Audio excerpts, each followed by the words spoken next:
Tak čau ty děcka, zdravím vás.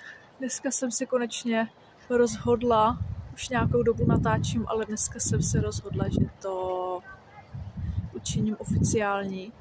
Dneska jsem se rozhodla, že už prostě něco zveřejním. Takže ohlášení, oznámení je takové, že jsem se rozhodla, že budu vlogovat, že budu natáčet a že to budu i zveřejňovat. Tohle rozhodnutí jsem udělala už před nějakou dobou, ale natáčela jsem, ale vždycky jsem to smazala. A tohleto video už mazat nebudu.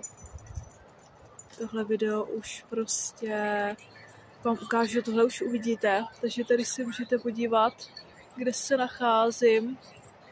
Zrovna jsem tady v parku u řeky. Tady byla jsem ve svý oblíbený kavárně, kterou mám blízko u domečku a kam o víkendu chodím. Takže každý víkend, nebo ne každý víkend, ale chodím sem často a ráda a většinou tady natáčím, fotím a dneska už to bude. Takže začínáme. Doufám, že mě podpoříte a uvidíme se brzo online. Tak jo, tak čau.